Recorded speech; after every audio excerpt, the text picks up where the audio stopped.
Our last video about the closed Sicilian will be with the e6 line. e4, c5, knight c3, e6, and g3. This is my main recommendation, although you have a chance to transpose into the open Sicilian right here with knight f3 or knight ge2, knight ge2, knight c6, d4, cd4, knight d4, you transpose into the Taimanov. You can avoid the can variation after knight ge2 and a6. You can play here, not d4, but g3, b5, bishop g2, bishop b7, castle, and knight f6. Or you can play knight f3, and after a6, d4, cd4, knight d4, you transpose into the can variation with knight c3, or if you are ready for Taimanov, then you should go knight f3, knight c6, and d4, although I think to avoid Taimanov with bishop b5 here is pretty interesting as well. Let's get back to our main line, and after knight c3, e6, no f4. Remember that we don't play f4 here just because of d5. d5 in one go when the pawn is on f4 already is pretty good for black. So after e6, we would go g3, stick to our plan, bishop g2, and our setup. g3, d5, this is the idea of e6. If any other move is played like knight c6 or knight f6, then you should definitely check, if you didn't have checked it yet, the previous videos, because we cover all sorts of setups there for black. And after d5, I would recommend you to go bishop g2.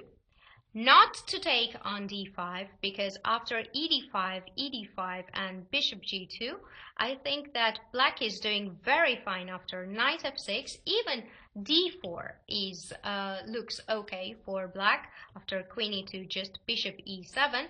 But there is no need to hurry with d4. You can play knight f6, and here you want to do something with white, because if you go directly d4 to not to allow d4 for white, then after cd4, queen d4, knight c6 comes with tempo, and when you go with the queen somewhere like queen a4, d4 comes anyway, and it looks very good for black. So that is why after bishop g2, knight f6, white tries to play knight f3 with the idea of d4, but there is no time because black can go d4 himself, knight e2, bishop e7, castle, castle, and d3. But this position looks pretty awkward for me for white, because after knight c6, rook e1, rook e8, these knights on e2 and f3, they are somehow disturbing each other. Who goes where, I don't really get it. So that's why I am a big fan of bishop g2 in this position rather than e takes d5. And what is the point of bishop g2? Yes, you allow black to go d4. And yes, you might put on engine and you might see a little bit of minus there, like minus 0.09. But I think that engines do not understand the long-term danger of the King's Indian position, because after d4, knight ce2, you get a good version of the King's Indian.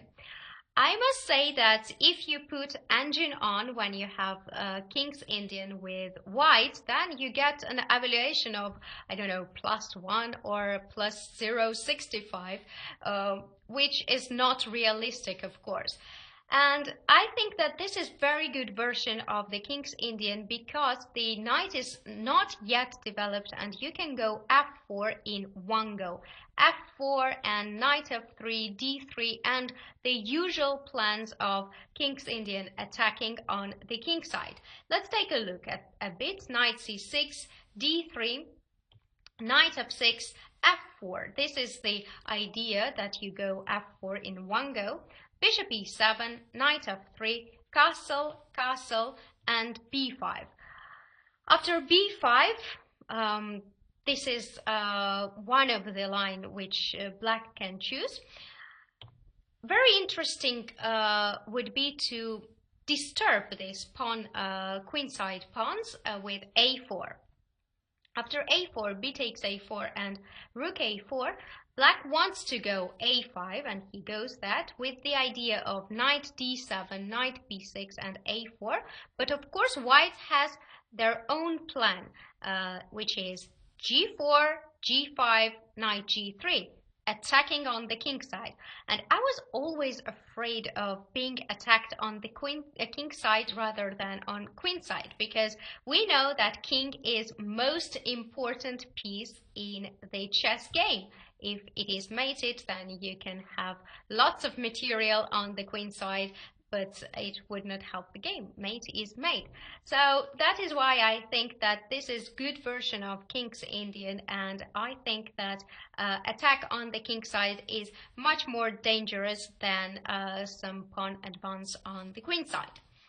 Okay, let's take a look at another plans. After bishop g2, it's possible to take on e4 as well. So after d takes e4, knight e4, knight c6.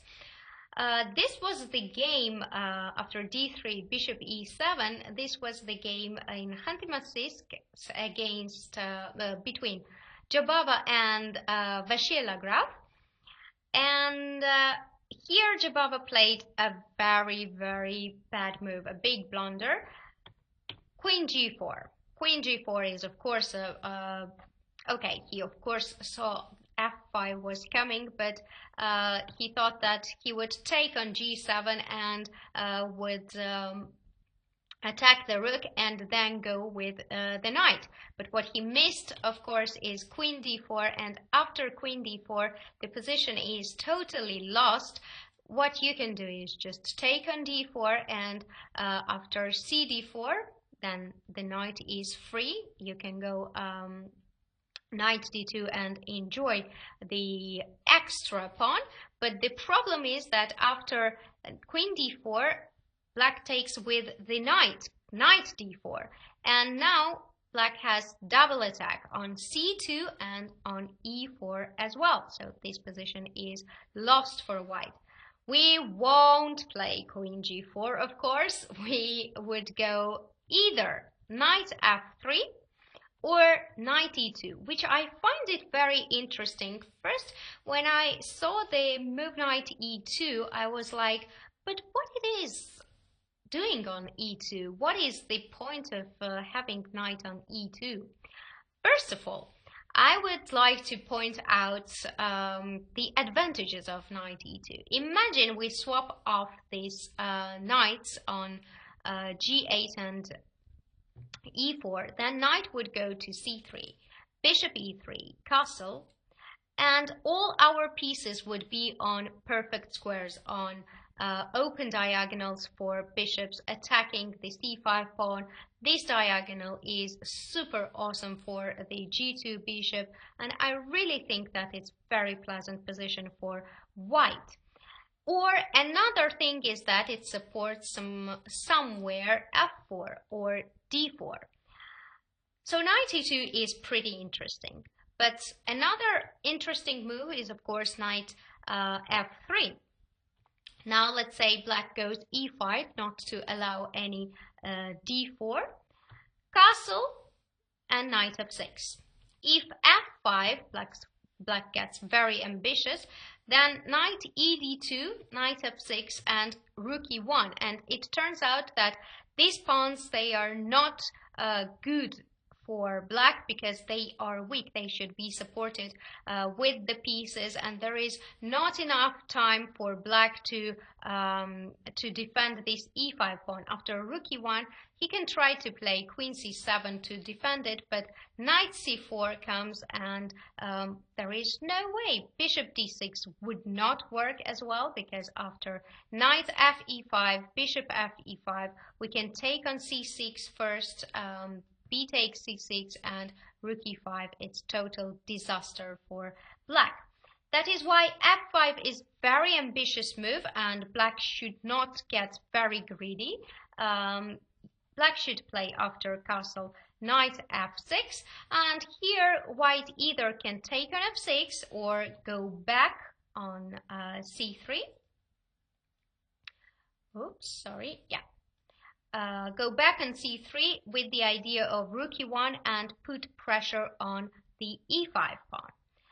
Let's get back to our main line, and after bishop g2, knight f6 is the move that I consider to be the main and very critical.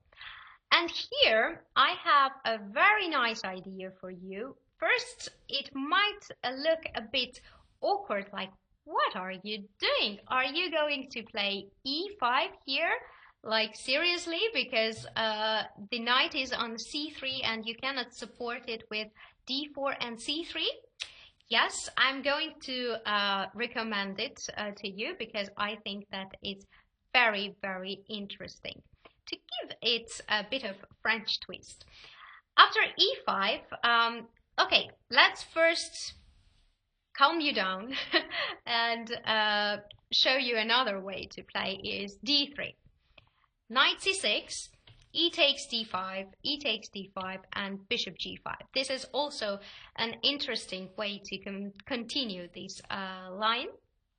Now the difference is that if black plays d4, like in the other cases which we saw on early ed5, ed5, then of course white would not go knight e2, but white can play knight e4 or knight d5. Knight d5, bishop e7, and after knight e7, queen e7, and knight e2 or queen e2, we have advantage of two bishops. So it's not the same d4 as in ed5, ed5.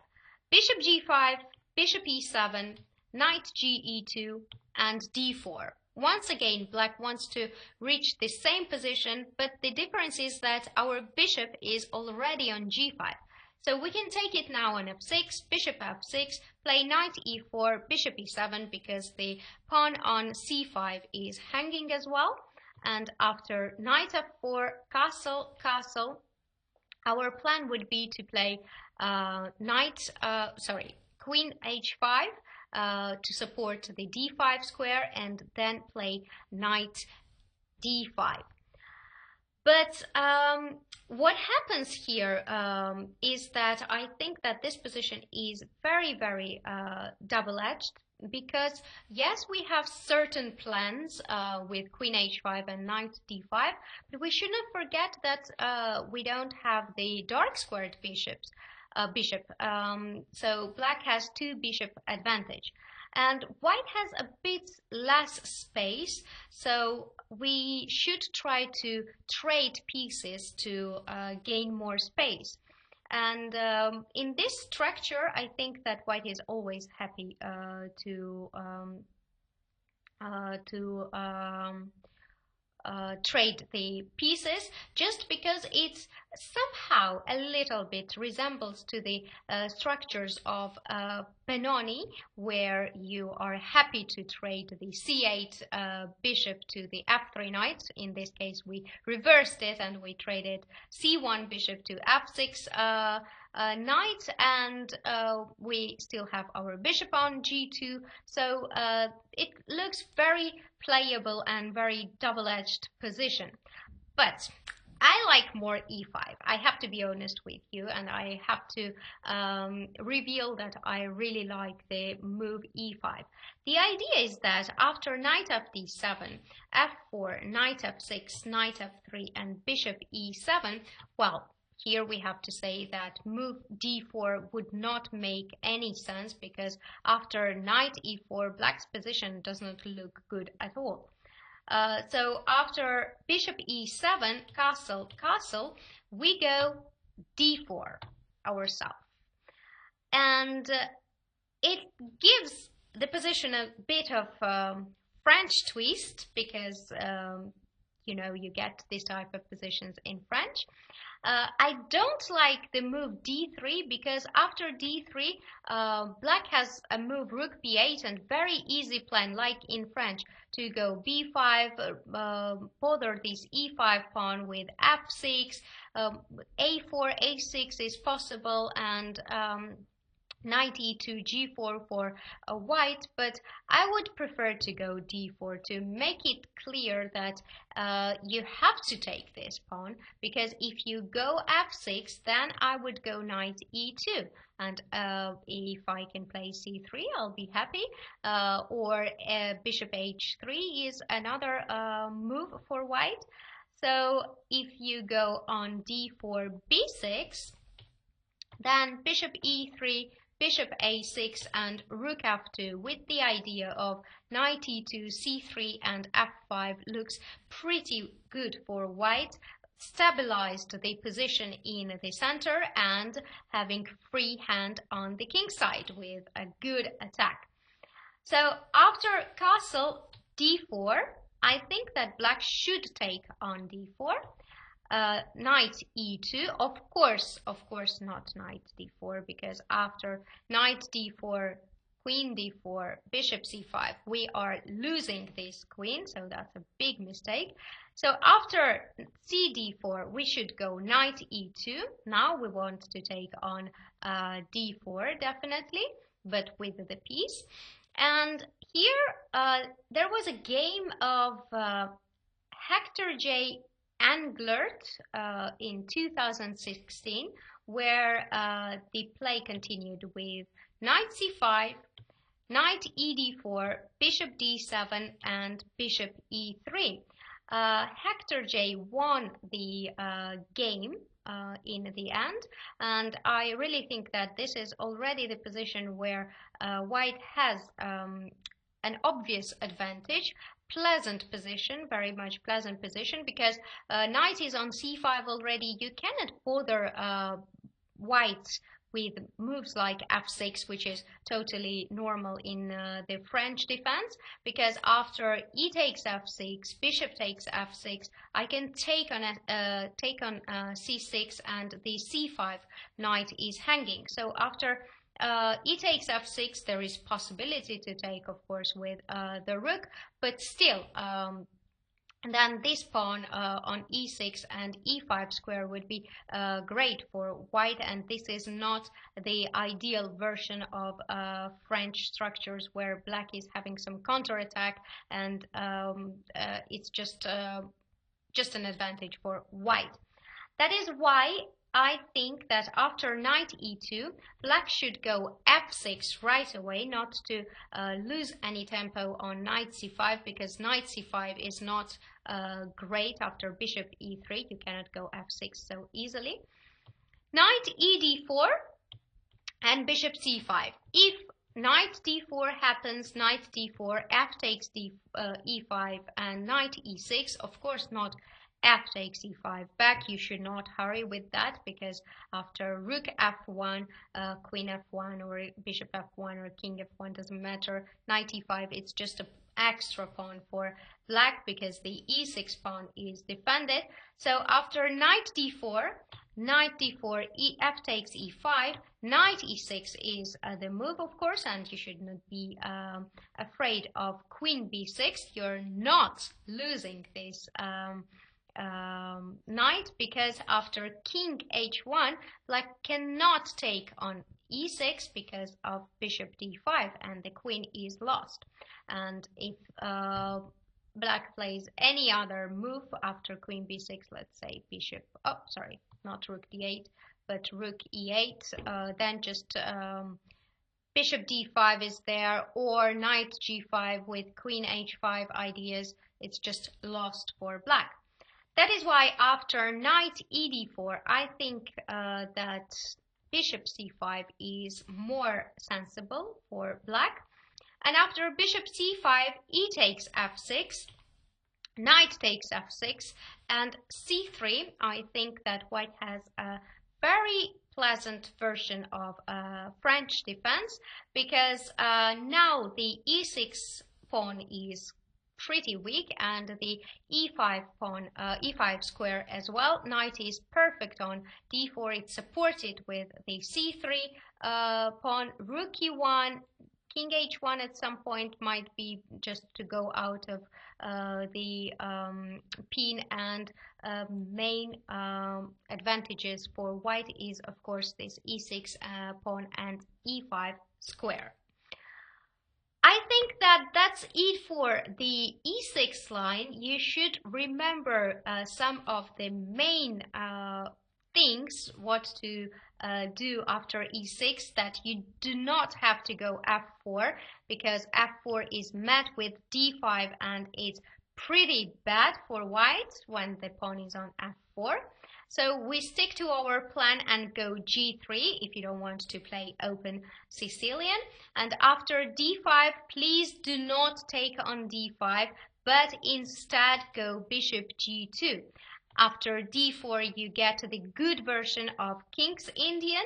After d-e4, knight e4, knight c6, and d3, knight, bishop e7, you have two options here where to develop the knight, to develop on e2 with the ideas of knight c3, bishop e3, castle f4, or to develop the knight on f3 and on e5, just castle, and after knight f6, either to take on f6 or go back and put pressure on the e5 pawn.